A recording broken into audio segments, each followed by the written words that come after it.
4강 65페이지. 주제 통합 지문 오늘 2개 할 거야. 자, 갑시다. 일단 제일부터 뭐부터 해야 되겠습니까? 문단 번호부터 써봅시다. 하나, 둘, 셋, 세 개고 대신 두 번째 게 좀 길어. 하나, 둘, 셋,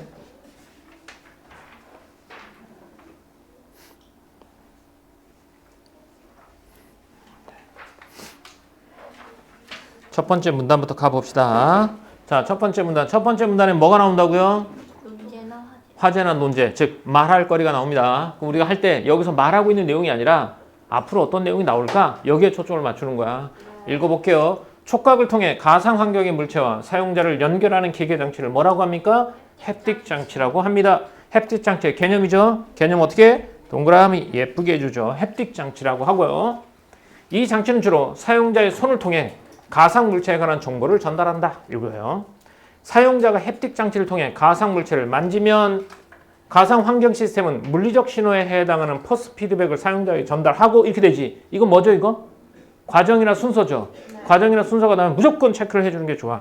어떻게? 첫 번째, 사용자가 햅틱 장치를 통해 가상의 물체를 만지면, 두 번째, 가상 환경 시스템은 물리적 신호에 해당하는 포스 피드백을 사용자에게 전달하고, 세 번째, 사용자는 이 포스 피드백에 의해 가상 물체를 만지고 있다고 인지하게 된다. 이렇게 돼 있죠.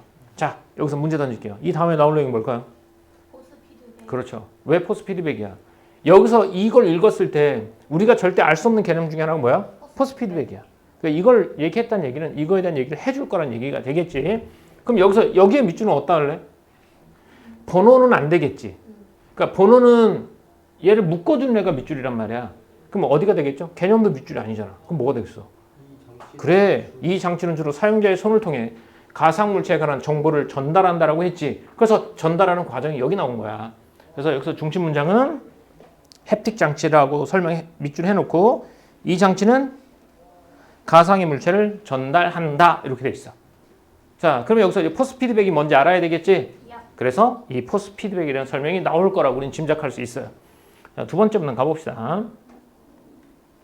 진동 촉감은 물리적 신호에 해당하는 대표적인 포스 피드백으로 라고 나와있지. 자, 포스 피드백의 가장 대표적인 게 뭐라고? 진동 촉감. 앞전 소자를 활용한 앞전 구동 장치를 통해 진동 촉감을 만드는 방법이 널리 활용된다 라고 했죠. 자, 진동 촉감을 만드는 방법이 뭐라고요? 앞전 소자를 활용해 한 앞전 구동 장치를 통해서라고 했지. 그럼 우리는 알아야 될 건 뭐겠냐?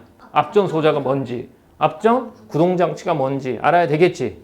그래요. 그럼 여기서는 진동 촉감을 만드는 방법이라는 거야. 그러니까 여기는 진동 촉감을 만드는 방법이고 앞전 소자의 뭔지 모르지? 앞전 소자하고 앞전 구동 장치의 설명이 나올 거야.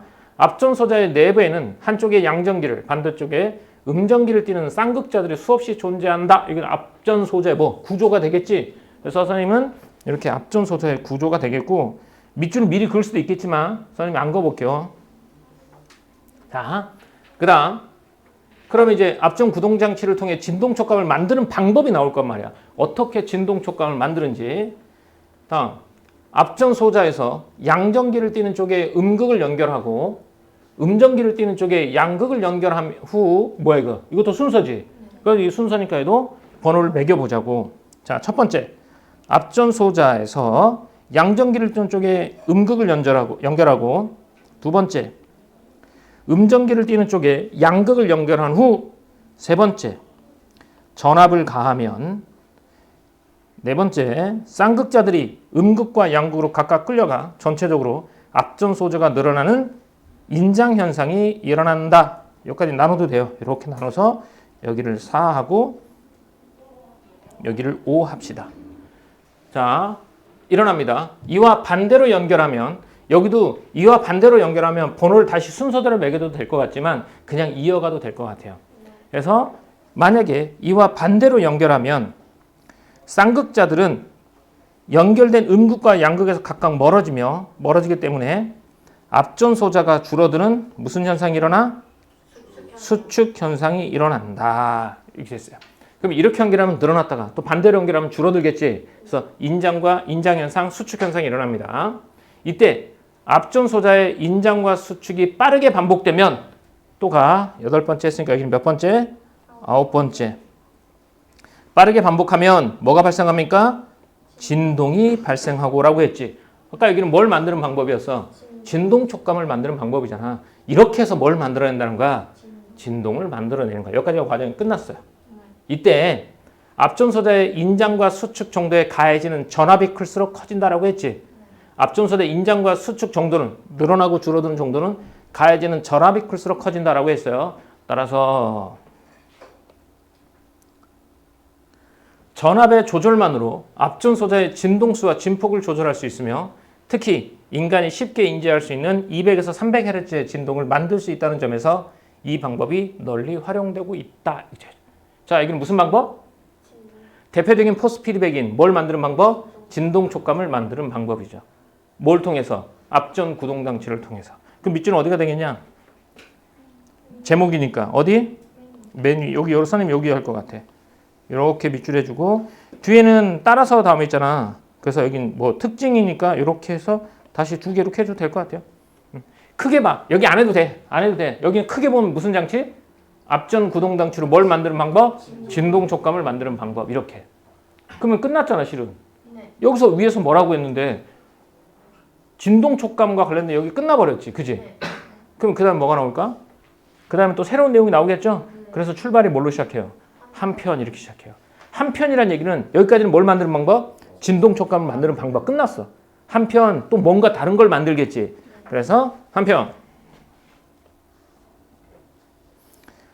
햅틱 장치로 물체의 표면에 거칠게 대한 포스 피드백을 전달하면 사용자는 자신이 만지는 가상 물체의 종류를 파악할 수 있는데 거칠게 대한 포스 피드백은 스퀴즈 필름을 활용하여 만들 수 있다라고 했죠. 앞에는 대표적인 포스 피드백 뭐 진동 촉감. 여기서는 그 다음 포스 피드백 뭐 뭘 나타내기 위해서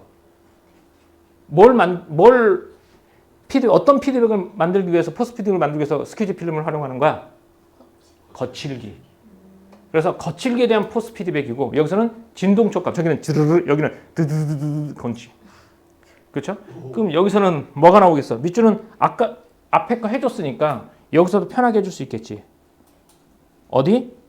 거칠기에 대한 포스 피드백. 뭘 활용해서 만들 수 있어? 스퀴즈 필름을 활용해서. 그래 구조가 이렇게 된 거야. 자, 햅틱 장치야. 사람이 물체를 만지면 그 장치는 포스 피드백 우리한테 전달하는 거야. 근데 그 대표적인 포스 피드백이 뭐라고? 진동 촉감. 이걸 뭘 통해서 만들어? 앞전 소자를 통한 앞전 구동 장치. 그럼 그 다음에 포스 피드백은 뭐야? 거칠기에 대한 포스 피드백. 이건 뭘 통해서 만들어? 스퀴즈 필름에 대해서 만들어. 그럼 그 다음에 나올 건 뭐겠어? 스퀴즈 필름이 나오는 거야. 그렇지.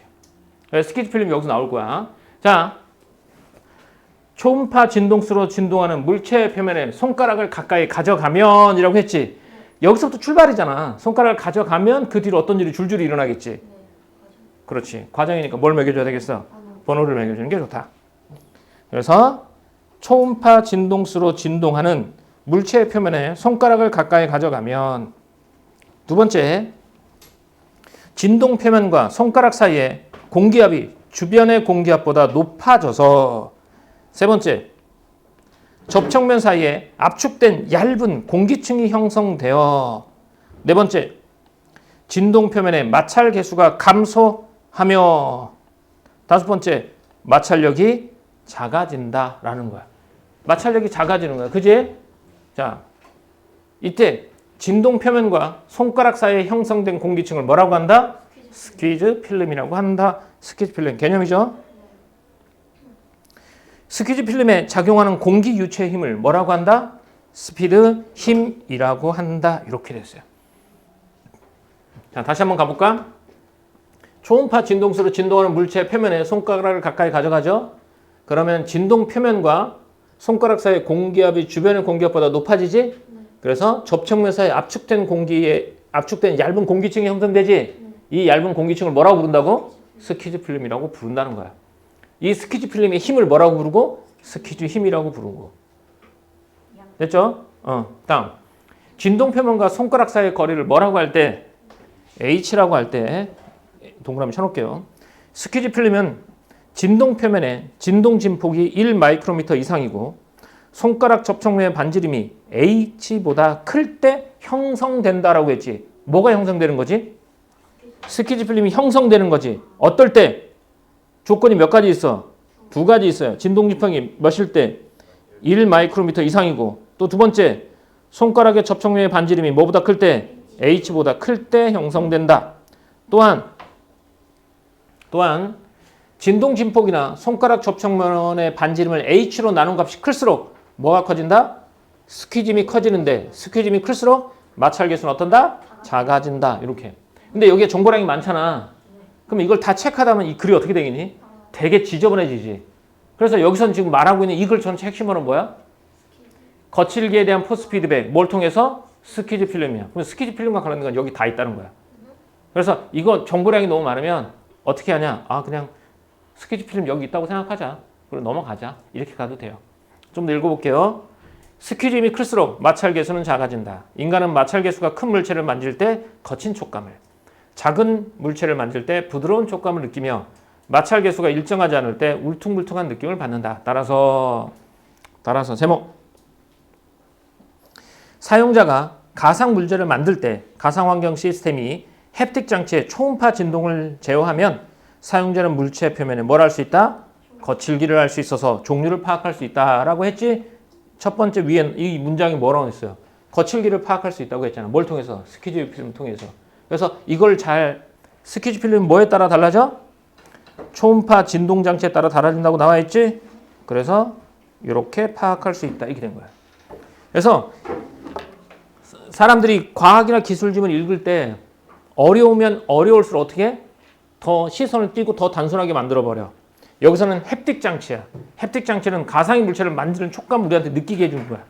느끼게 해주는 건 내가 물체를 만지면 물체에서 나한테 뭘 보내? 포스 피드백을 보내지. 그 포스 피드백의 두 가지가 첫 번째 뭐? 진동 촉감. 두 번째가 뭐? 거칠기에 대한 거야. 진동 촉감 뭘 통해서? 앞전 구동 장치, 앞전 소자. 그 다음에 거칠기에 대한 건 뭘 통해서? 스퀴즈 필름에 대해서. 스퀴즈 필름에 대해서 된 거예요. 이렇게 됐지? 자, 그러면 이 글의 제목은 뭘로 붙일래? 제목을 붙일 때 제일 먼저 해야 될 건 이 글의 핵심어가 뭐냐? 이 글의 핵심어는 뭐지? 햅틱 장치. 좀 더 좁혀봐야지 이제. 햅틱 장치 중에서 포스 피드백. 그렇지. 햅틱 장치의 가장 대표적인 게 포스 피드백이지. 포스 피드백을 만드는 두 가지 방법. 이렇게 되면 이 글의 제목이 나오는 거야. 됐습니까? 자, 그럼 문제 풀어볼게요. 오늘 학생들이 많아서 그런지 조금 덥다, 그지? 자. 근데 요 문제 보면 78번 문제를 보면 가를 읽고 가질 수 있는 의문 중에서 나를 통해 해결할 수 있는 거니까 어쨌든 뭘 봐야 돼? 나를 봐야 되는 거죠. 얘는 가는 필요 없어. 나만 보면 돼. 그러니까 여기 있는 물음표들 있지. 물음표에 대한 답이 나에 없으면 그게 답인 거야. 얘는 지금 우리가 풀 수 없는 문제고요. 79번 가볼게. 79번에서는 몇 번만 풀 수 있냐면 요 4번 선택지 것만 알 수 있어요. 잘 봐라. 신체 부위에 따라 타입1 수용체 안 나오잖아. 우리가 첫 번째 문단에 안 나오지. 가 그래. 얘는 어때? 체감과 피질 영역 얘도 안 나오지. 얘는 기계 수용체 얘도 안 나오지. 하지만 앞전 소자의 인장과 수축 현상은 몇 번째 문단이야? 앞전 소자 나왔잖아. 몇 번째 문단? 두 번째 문단.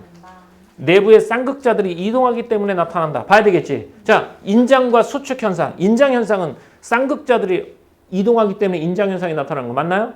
네. 수축할 때도 쌍극자들 이동 맞나요? 네. 그럼 얘는 맞아? 맞는 선택지가 되겠지? 그럼 4번 동그라미 쳐놓은 거야. 나머지 것들은 알 수 없고. 얘도 느린 수능 수용체라고 얘기했잖아. 그지? 그러니까 얘도 우리가 알 수는 없어요. 여기서는. 이렇게만 하고 넘어갈게요. 다음. 자, 가를 바탕으로라고 했는데 오늘 이제 독서 하는 사람들한테 보면 이런 문제가 잘 나와요. 과학 기술에서는 항상 나오는 문제잖아. 이게 킬러 문제죠, 실은. 근데 이런 문제가 나오면 제일 먼저 뭘 해야 돼? 이게 본문 몇 번째 문단인지를 먼저 봐야 돼. 자, 몇 번째 문단일까요? 힌트는 여기 돼 있어요. 그림은 앞전 구동장치라고 했죠. 앞전 구동장치예요. 그러면 얘는 뭘 만드는 거죠? 진동. 그지? 그래서 봤어. 그런데 봤는데 스키지 필름이 형성된대요. 그럼 뭐가 나오겠어요? 이거 몇 번째 문단? 세 번째 문단이겠죠. 형성된 모습을 도식한 것이다. 자, 첫 번째 얘가 몇 번째 문단인 거 알았죠? 몇 번째 문단? 세 번째 문단. 그 다음으로 해야 될 건 여기에 각각 A, B, C에 해당하는 게 뭔지를 먼저 파악을 해놔야 돼. 이게 기본이야. 그러면 A는 햅틱 장치의 진동 표면과 손가락 사이 형성된 공기층이야. 우리는 이걸 A를 뭐라고 부르죠? 본문에서 찾아야지. 이걸 뭐라고 부른다? 얘가 스키즈 필름이야. 그 다음 B는 진동 표면의 진동 진폭이라고 했죠? 그러면 여기는 말 그대로 그냥 진동 진폭이 되겠네. C는 진동 표면과 손가락 사이의 거리. 본문에서 이걸 뭐라고 했죠? H라고 했습니다. 그래요. 이게 H예요. 이렇게 먼저 써놔야 돼. 무조건. 그래서 이 문제의 난이도를 할 때 기본적인 난이도는 A, B, C가 이렇게 해서 어느 정도 설명이 되어 있지. 그럼 얘는 고3 난이도는 아닌 거야. 고3 난이도는 아예 이거에 대한 설명을 안 해줘. 안 해줘. 본문을 통해서 찾도록. 그래서 어떤 거 보면 A, B, C가 써 있는 것도 있고 어떤 거 보면 안 써 있는 것이지. 안 써 있는 게 더 어려운 문제인 거야. 자, 그러면 이제 선택지 한번 가볼게요. 이제 본문을 왔다 갔다 해야 되겠지? A는 뭐라고요? 스키즈 필름이었죠? 스키즈 필름은 주변의 공기보다 압력이 높아 진동 표면의 마찰 계수를 감소시키는 역할을 한다. 본문에 찾아봐야 되겠지? 자, 스키즈 필름이 발생하면 마찰 계수는 어떻게 된다고 나와요? 감소된다고 나옵니까? 마찰 계수가 감소되면 부드러운 촉감 아니면 거친 촉감. 요거까지 찾아보세요. 세 번째 문단에서. 야, 내가 누가 찾아주길 바라지 마. 니네가 찾아. 자, 마찰 계수가 감소했어요. 그러면 부드럽다, 거칠다? 부드럽다. 자, 맞죠? 다음 2번. B가 일정한 상태에서 진동 표면에 손가락을 가까이 가져가면 진동 표면의 마찰력은 감소한다고 했지. 그러면 이 마찰 계수는 뭐에 따라 달라지지? 마찰 계수는 뭐에 따라 달라지지? 본문에 한번 가봅시다. 마찰 계수는 뭐에 따라 달라집니까? 아니, 마찰 계수는 뭐에 따라 달라지죠? 스키즈? 그래요. 스키즈 힘에 따라 달라지는 거야. 그지? 근데 본문에 스키즈 힘을 구하는 공식이 있어요. 자, 스키즈 힘을 구하는 공식 어떻게 되죠? 스키즈 힘은 뭐를 뭐로 나누는 거야? 반지름만? 반지름과 뭐? 반지름과 뭐? 진동 진폭. 진동 진폭을 뭘로 나누는 거야? H로 나누는 거지. 이게 스퀴즈 힘이란 말이야. 그러면 스퀴즈 힘이 크면 어떻다고 해야지, 승태야? 스퀴즈 힘이 커. 마찰 계수는 어떻게 돼? 이건 찾는 거야. 생각하지 마. 찾아봐. 스퀴즈 힘이 크면 마찰 계수가 어떻게 돼? 작아지지. 그럼 작아지면 거친 느낌, 부드러운 느낌? 부드러운 느낌. 됐습니다. 자, 가보자. B가 일정해서 진동 표면이 일정하지. 이거 봐. B가 일정한 상태라고 했으니까 진동 진폭 일정해요. 손가락 어떻게 해요? 가까이 가져가지. 그럼 뭐가 줄어들어요? H가 줄어들죠. H가 줄어들면 스퀴즈는 커져요, 작아져요? 커지지. 왜? 분자값이 작아지니까. 그러니까 국어에서도 이 정도 계산은 나와요. 비례관계는 나와요. 계산은 안 해도 비례관계는 나와요. 그래서 얘랑 위쪽에 있는 애는 비례관계고요. 얘랑 이쪽에 있는 관계는 무슨 관계예요? 반비례관계예요. H가 작아지면 스퀴즈는 어떤다? 커진다. 진동 표면의 마찰력은 어떻게 돼요? 스퀴즈는 커지니까 마찰 계수는 감소한다. 맞아요? 네, 맞습니다. 야, 이 정도는 국어 시간을 해야지. 그래서 계산하는 건 안 나오는데 증감, 대소 이건 나옵니다. 다음 B를 진동 기폭이죠. 1 마이크로미터 이상 유지한 상태와 0인 상태가 반복되는 진동 표면을 만지게 되면 울퉁불퉁한 느낌을 받게 된다라고 했죠. 자, 본문에 울퉁불퉁한 느낌을 받게 될 때는 어떨 때 울퉁불퉁한 느낌을 받는다고 나와 있죠? 마찰 계수가 일정하지 않을 때지. 그럼 마찰 계수는 뭐에 의해서 결정되죠? 본문에서 찾아보세요. 뭐에 의해서 결정돼? 스퀴즈 힘. 그럼 스퀴즈 힘이 적다, 작았다 이렇게 하면 되겠지? 그럼 얘는 봐라. 진동 상태가 0이야. 그럼 얘는 몇이겠냐? 0이겠지. 그럼 1이면 어쨌든 값이 나오겠지. 그럼 울퉁불퉁한 느낌 맞나요? 네. 다음 C가 일정한 상태라고 했어요. C가 뭡니까? H지. H가 일정해요. 네. H가 일정한 상태에서 접촉면의 반지름이 커져요. 네. 얘가 커지는 거지. 네. 그러면 스키지면 커져 작아져? 커져요. 커져. 진동 표면의 마찰력 어떻게 돼? 감소. 감소된다. 맞지? 네. 이렇게. 이 정도면 3점짜리 문제 됩니까? 예. 된다고요? 좋아요. 다음 손가락을 그대로 유지한 상태에서 전압을 높여요. 전압을 높이면 뭐가 커집니까? 진동 진폭이 커지죠. 그럼 손가락은 그대로 놔두고 진동 진폭을 커져. 그러면 B가 뭐지? 반지름이니? 진동진폭. 진동 진폭을 C는 높이지. 네. 원래보다 커져요. 진동 진폭이 커지지. 그럼 스키짐의 값은 커져요, 작아져요? 커요. 커져. 그럼 마찰 개수는 어떻게 되고? 작아져요. 작아져요. 그럼 어떤 느낌? 부드러운 느낌이죠. 다음 몇 번? 5번. 이렇게. 근데 이게 선생님 말을 들으니까 어려울 수 있는데 니네가 넘겨가면서 계산하잖아. 야, 이거 하나만 써놓으면 되잖아. 그러면 더 힘들어요. 할 수 있어. 할 수 있어. 2학년 수준인데 뭐. 자, 이렇게 해서 답은 나왔네요. 답은 몇 번? 5번. 이렇게. 다음 요거 중요한 문제죠. 윗글을 참고할 이유추론. 진짜 독서를 잘하는 사람은 이런 문제를 잘 푸는 사람이라고 늘 얘기해요. 눈 빡! 눈에 힘 빡!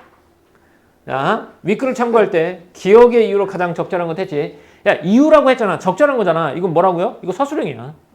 그럼 어디 가서 찾아야 돼? 본문 가서 찾아야 돼요. 기억의 이유야. 야, 본문 가보자. 기억. 그러니까 이유는 그러니까 뭐가 들어가야 돼? 왜라는 말이 들어가잖아. 왜?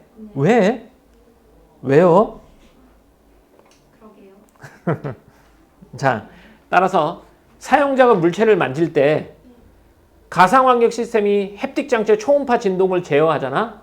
초음파 진동을 제어하면 사용자 물체 표면의 거칠기를 알 수 있다고 했지. 네.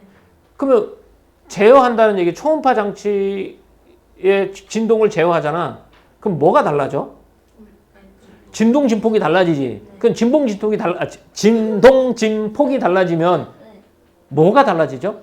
키즈. 스퀴즈 힘이 달라지죠. 그럼 스퀴즈 힘이 달라지면 뭐가 달라지지? 치즈. 아까 그 앞에 거. 스퀴즈 힘이 달라진다는 얘기는 뭐가 달라져? 마찰 개수가 달라진다는. 그래서 마찰 개수가 달라지니까 울퉁불퉁하다는 거야. 그럼 여기서 빠져보자. 자, 다시 한번 물어볼게. 가상환경 시스템이 햅틱 장치의 초음파 진동을 제어하면 물체 표면의 거칠기를 알 수 있어요. 왜? 초음파 장치의 진동을 제어하면 뭐가 달라지기 때문에? 스퀴즈 힘이 달라져서 마찰 개수가 달라지기 때문이야. 네. 찾아야지. 이제 찾아가서. 그거 가지고 찾아야죠. 처음이네요. 진동 진폭이 달라지고 뭐가 달라진다? 스퀴즈 힘이 달라진다가 되겠지.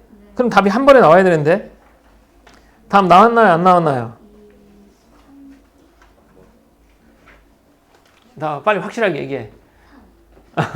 진동 진폭이 달라지면 뭐가 달라지고? 스퀴즈 힘이 달라지고 스퀴즈 힘이 달라지면 마찰 개수가 달라져서 뭐가? 울퉁불퉁 거칠기를 낳는 거겠죠. 자, 몇 번입니까? 3번. 그럼 3번이에요. 이거는 왜 지금처럼 앞에서 가져와야 되냐면 이거 가지고 앞에 찾아보잖아요. 다행히 이 선택지가 틀리면 상관없는데 이 선택지가 맞는 선택지가 있을 수 있어요.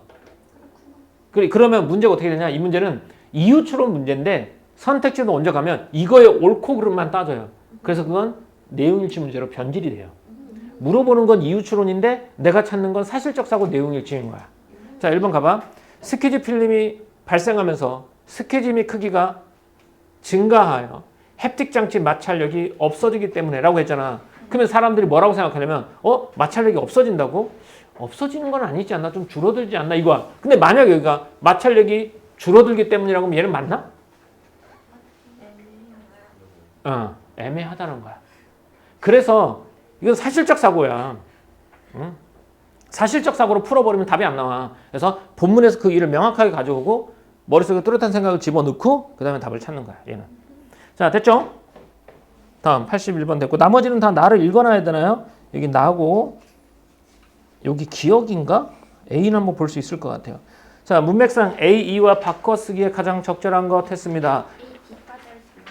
A, B까지 할 수 있습니까? A, 본문에 뭐라고 나와 있습니까? D는이죠. 그냥 D는이라고 하면 안 되고 앞에 문장 읽어가야 돼요. 음정기를 띠는. 음정기를 띠는 이걸 다른 말로 바꾸면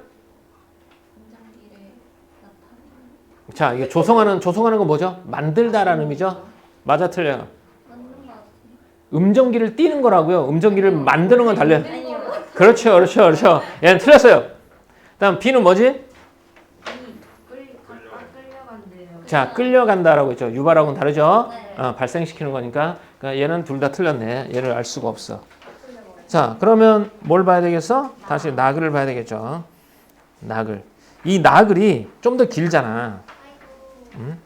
자, 뭐 이렇게 추임새는 내 거야. 내가 할게. 왜요? 아이고, 내 거야. 내가 할 거야.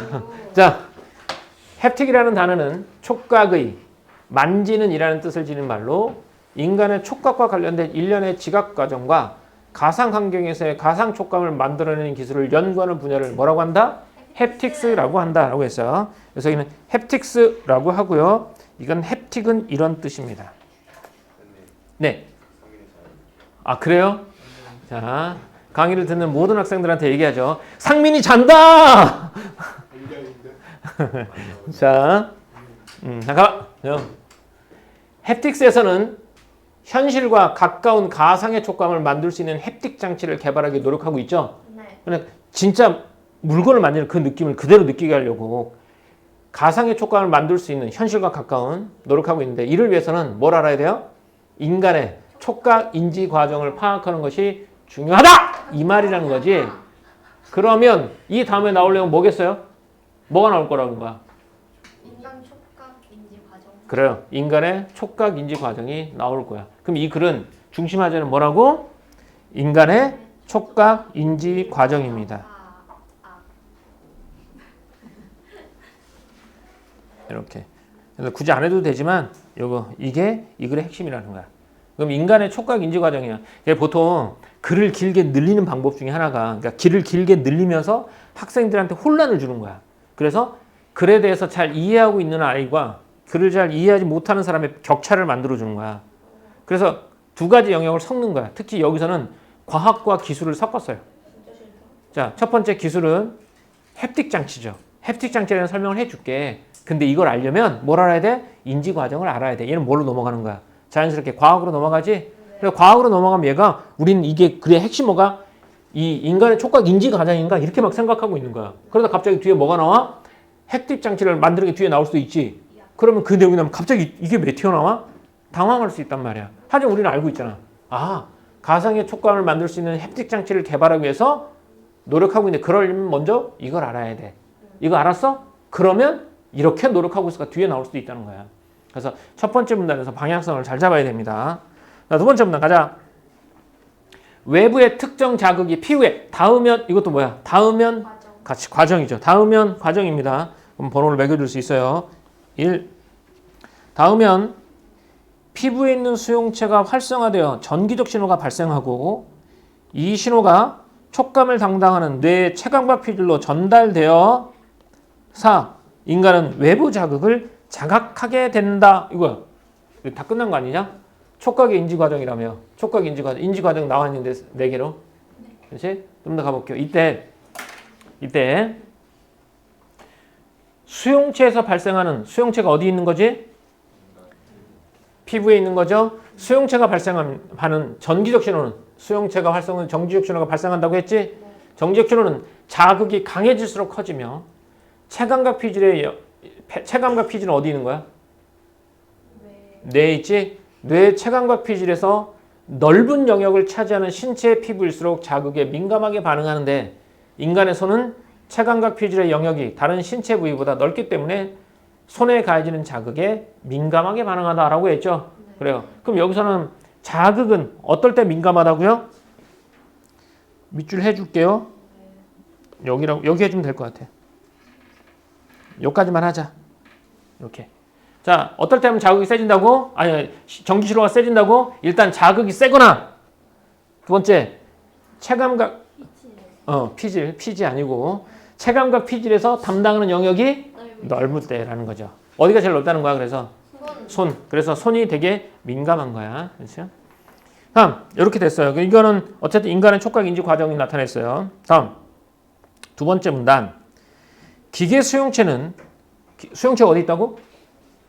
피부에. 기계 수용체는 물리적 자극에 반응하는 수용체로 피부에 일정한 자극을 지속적으로 가할 때 나타나는 수용체 반응인 감각 순응 속도에 따라 빠른 순응 수용체와 느린 순응 수용체로 분류할 수 있다. 이렇게 돼 있죠.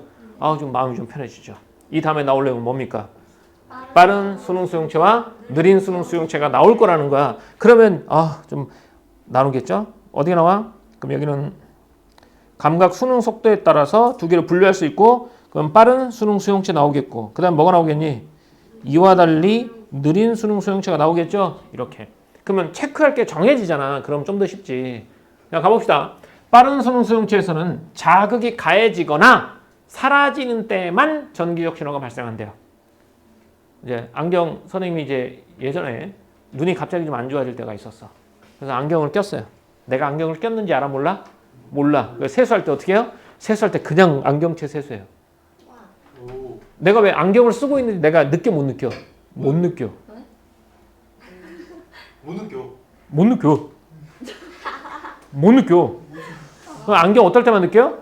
쓸 때랑 벗을 때만 느끼는 거야.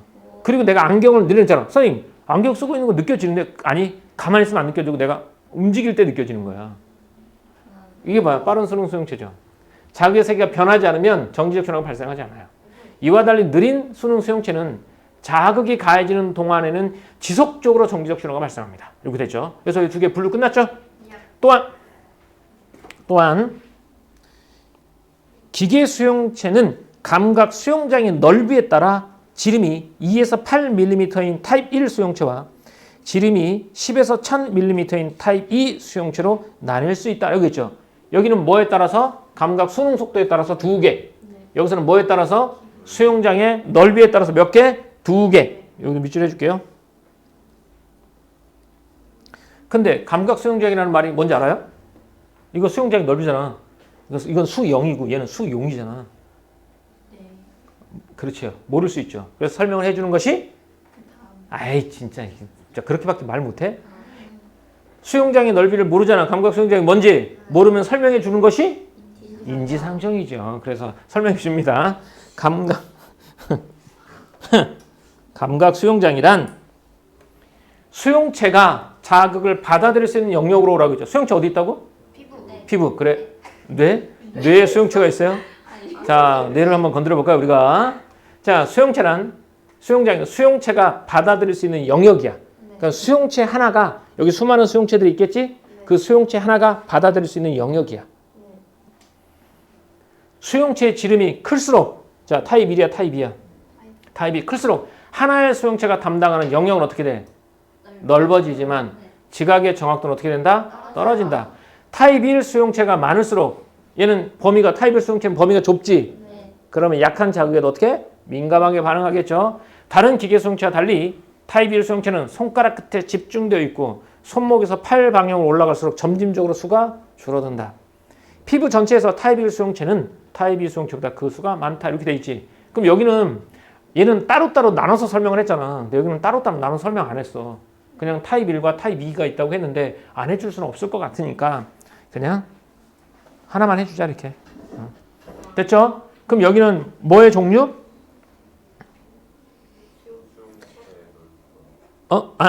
그러니까 여기는 뭐의 종류? 수용체의 종류라고 봐야죠. 수용체의 종류를 뭘로 나눈 거고 여기는 뭐에 따라 분류한 거고 반응 속도, 그제? 감각 순응 속도. 여기서는 뭐에 따라서? 수용장의 넓이에 따라서 수용체를 분류한 거야.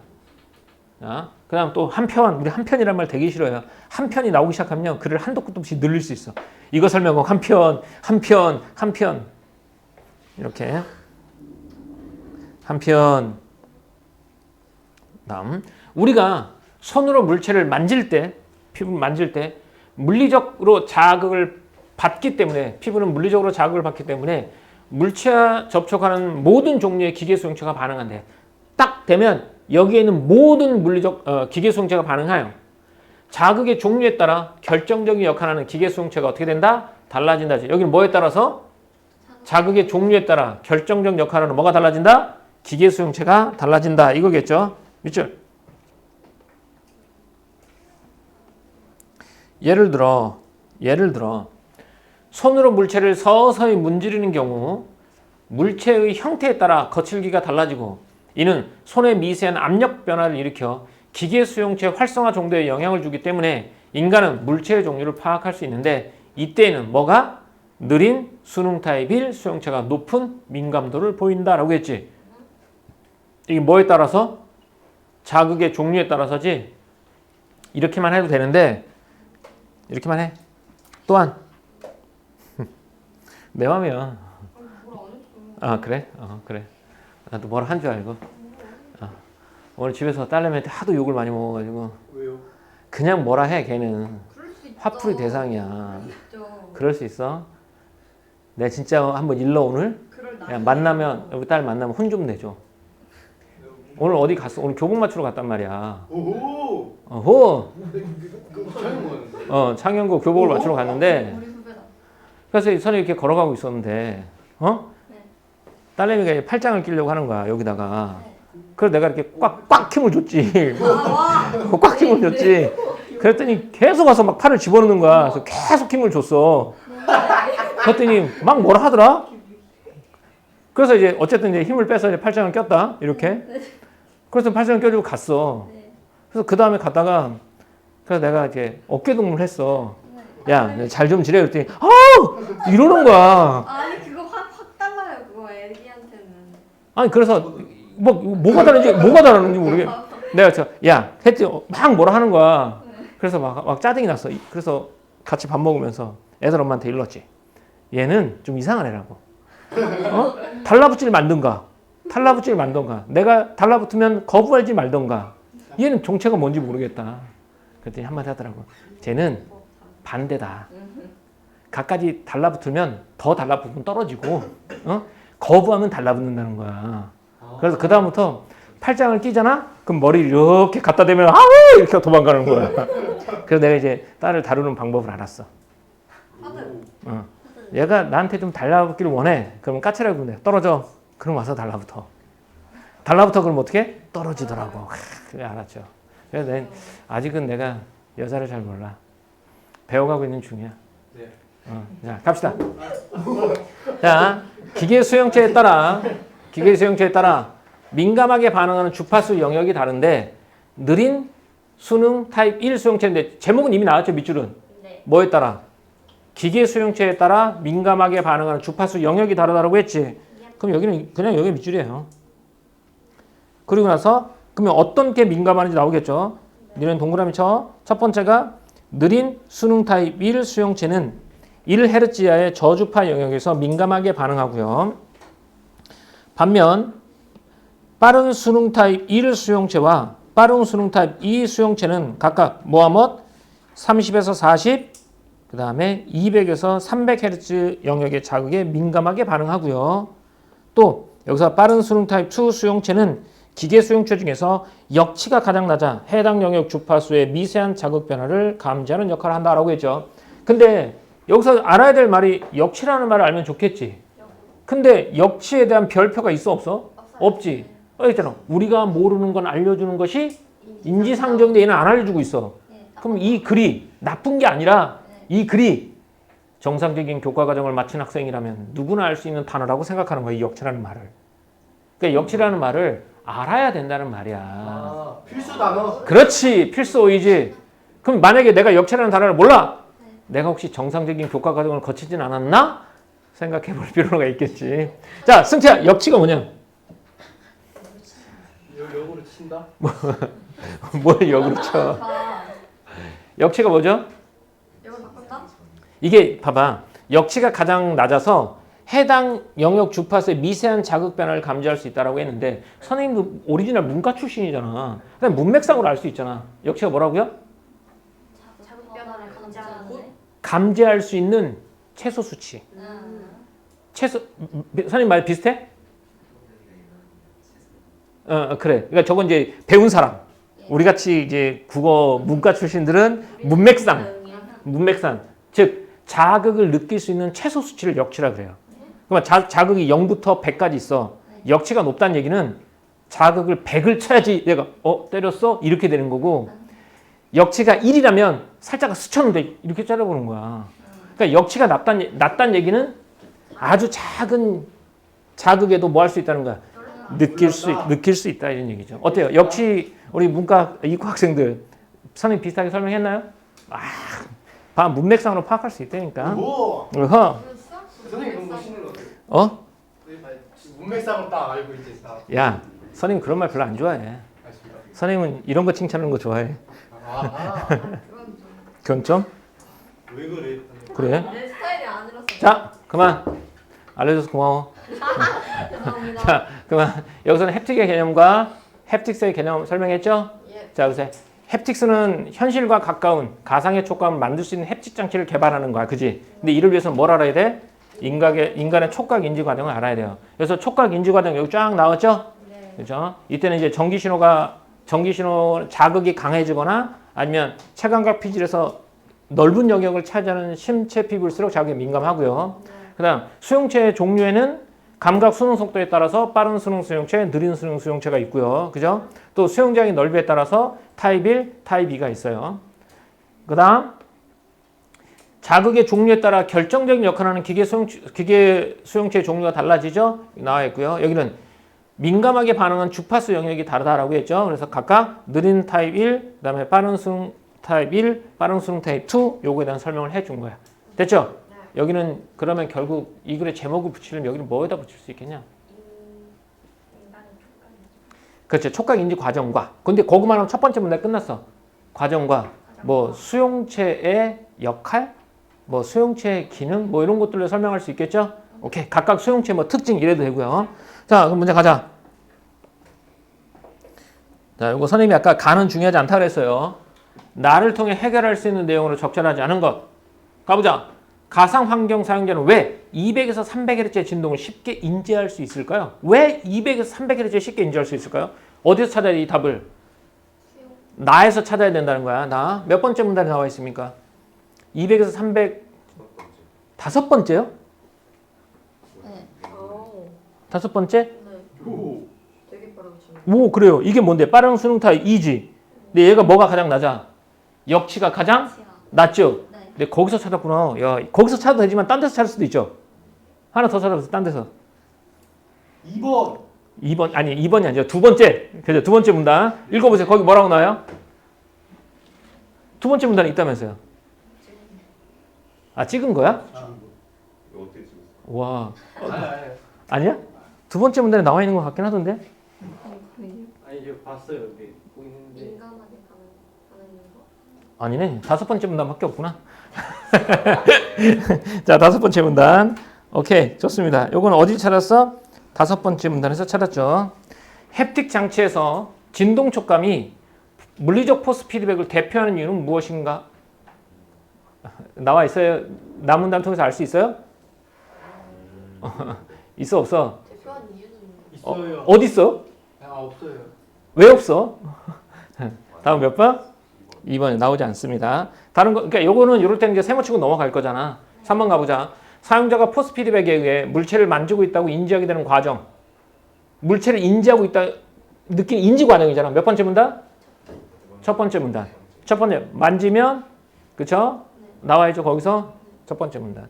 촉각을 통해 물체를 인지할 수 있는 가상환경 기계장치를 햅틱 장치라고 부르는 이유는 첫 번째 문단. 촉각을 통해 가상환경 물체를 인지할 때 주로 사용자의 손을 통해 정보를 전달하는 이유는 손이 어떻기 때문에? 민감하기 때문에. 몇 번째 문단에 있죠? 요게 아까 이제 두 번째 문단에도 있었던 것 같아요. 그죠? 아, 저희 이렇게. 이거 본 거였어? 그래. 이게 두 번째 문단이죠. 좋습니다. 그래서 답은 몇 번? 2번이 되겠죠. 이렇게. 앞서갔을 수 있어. 자. 신체 부위에 따라 타입 1 수용체의 분포 정도는 다르다. 키워드는 뭐라고? 타입 1 수용체. 몇 번째 문단이죠? 네 번째 문단인가요? 세 번째 문단. 자, 거기 찾아보세요. 타입 1 수용체의 분포 정도는 어디가 제일 많고요? 손가락. 여기서 올라갈수록 점점? 오케이, 좋습니다. 2번. 나와 있죠? 2번. 피부에 닿는 외부 자극이 강해질수록 활성화되는 체감각 피질의 영역은 넓어진다. 여기 나와 있죠? 그럼 이게 키워드는 두 개예요. 외부 자극이 강해질수록 키워드 첫 번째 키워드. 두 번째가 체감각 피질의 영역이 넓어진다. 이렇게 되죠. 자, 이거 맞나요? 이거 몇 번째 문단인지 알지? 다 같은 문단에 있어. 어떨 때 이건 둘 다 뭐가 세지는 방법이니? 전기적 신호가 세지려면 자극이 강하거나 체감각 피질의 영역이 넓어질 때 그렇다라고 했죠. 네. 체감각 피질 영역은 어디에 있어요? 뭔지 아니. 어디에 존재하고 있어? 체감각 피질. 네. 네. 얘가 넓을수록 뭐라고 나오죠? 자극에 어떻게? 전기 신호가 세진다고 나와 있죠. 그럼 이건 뭐가 바뀐 거야? 순서가 바뀌었죠. 순서가 바뀌었어요. 아, 네. 그래서 체감각 피질의 영역이 넓을수록 순서도 안 바뀌었네. 이거 글 자체가 이상하다, 그지? 체감각 피질의 영역이 넓을수록 외부 자극이 강할수록 뭐가 세진다? 전기 신호가 세진다. 이렇게 돼야 되겠죠. 세모. 틀린 거지 뭘 세모야. 다음 몇 번? 2번 이렇게. 자, 떨어진 물건을 손으로 줍는 경우 물건과 접촉하는 모든 종류의 기계 수용체가 반응한다. 여기도 나오죠. 피부에 자극이 있으면 모든 수용체가 반응하죠. 그때 민감하게 반응 뭐 수용체가 다르다라고 나와 있잖아요. 나와 있고요. 아까 했고 해당 포스 피드백이 특정 신체 부위에 계속해서 가해지면 느린 수용체가 활성화된다라고 했죠. 예, 맞죠? 이렇게. 자, 다음 몇 번? 2번이 되겠죠. 오케이, 좋아요. 다음 넘어가서 이거 답 나왔고 이것도 답 나왔고 자, 요거 합시다. 일단 이 문제가 나오면 여기 사례가 나오잖아. 제일 먼저 해야 될 건 얘가 본문의 몇 번째 문단이냐를 찾아야 되는 거야. 근데 이 사례적인 문제는 크게 두 종류가 나누는데 얘가 특정 문단의 내용일 경우랑 또 이 사례의 내용을 본문 전체의 내용을 통해서 설명하는 거냐 이거야. 근데 이걸 읽어봐도 이게 특정 문단의 내용이라는 게 아니라 이 글 전체의 개념을 통해서 얘를 설명하는 거야. 자, 실험 결과 안경을 착용하는 사람이 자신이 안경을 착용하고 있다는 사실을 인지한 대부분의 경우는 안경을 착용할 때나 자신이 착용 안경을 벗을 때이다라고 했지. 자, 이거 무슨 수용체? 빠른 수능 수용체예요? 네. 이거는 이제 감각 수능 속도에 따라 나누는 거죠? 오케이. 다음, 손가락 몇 개를 피실험자의 아랫입술과 등 부위에 접촉하면서 몇 개가 접촉되어 있는지 맞추게 했더니 아랫입술에 접촉한 손가락의 개수만 정확하게 맞췄고 등 부위에 손가락이 닿는 것도 등 부위는 손가락이 닿는 것도 모르는 경우가 있었다지. 어디가 더 민감하다는 거야? 입술이 훨씬 더 민감하다는 얘기가 되겠죠. 그러니까 얘는 여기는 아랫입술이 어떻게 된다? 민감하다 이렇게. 이거 니네 실험하지 않았냐? 선생님 고등학교 때 뭐 과학 시간 했던 것 같아요. 등에다가 손가락 몇 개인지 맞춰봐 이렇게 해서 손가락 띄는 맞추는 방법 못 맞추잖아요. 그게 아니라 등에 민감해? 그게 아니라 아마 세 개의 간격이 적당한 간격으로 찔러서 그럴 거야. 등은 이게 간격에 따라서 개수가 정하더라고. 두 개를 좁게 하면 한 개, 좀 넓게 하면 두 개, 세 개, 네 개 이렇게 이제 하더라고. 자, 못하는 거야. 자, 디귿 가볼게요. 100명의 피실험자에게 1Hz, 10Hz, 40Hz, 100Hz, 300, 500Hz 진동하는 물체를 문질러 보게 했어요. 그죠? 문질러 보게 했더니 거의 모든 사용자는 1Hz, 10Hz의 진동은 부드러운 촉감으로 40Hz, 100Hz 진동은 약간 거친 촉감으로 300, 500 진동은 다소 거친 촉감으로 분류하였다. 얘네 세 개를 다 분류한 거네. 여기까지는 어떻게? 부드러운 거.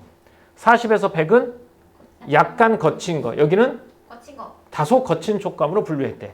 모든 실험자는 100, 10, 100, 500Hz 진동의 거칠기도 감지할 수 있었다라고 했죠. 그럼 모든 것들을 다 거칠을 감지할 수 있네. 근데 이거 보니까 얘가 본문 어딘지 찾기 힘들죠. 기억만은 볼 수 있었지만. 나머지는 뭐겠어? 본문에 있는 개념을 통해서 얘를 설명한 거야. 자, 키워드 기억.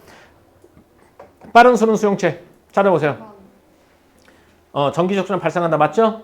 네, 이거 해봤고요. 되게 쉬웠고. 다음, 아랫입술에 분포한 타입 1 수용체의 수가 등 부위보다 많다는 것을 보여준다. 여기서 키워드는 타입 1 수용체. 타입 1 수용체가 더 민감하다고 나와 있죠? 네, 좋아요. 왜 타입 1 수용체가 민감하죠?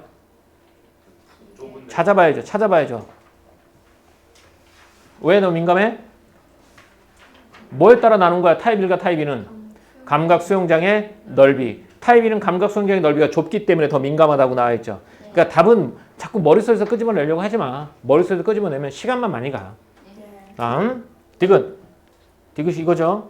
니은이구나. 니은 이거죠. 체감각 피질에서 아랫입술에 해당하는 영역의 넓이가 등 부위에 해당하는 영역보다 넓다는 것을 보여준다라고 했지. 여기서는 뭐가 나와 있니? 키워드가 체감각 피질의 영역이죠. 네. 그럼 체감각 피질의 체감각 피질은 어디 있었죠? 네. 네. 얘 영역이 넓을수록 민감해요. 담당하는 영역이 넓을수록 민감해요. 좁을수록 민감해요?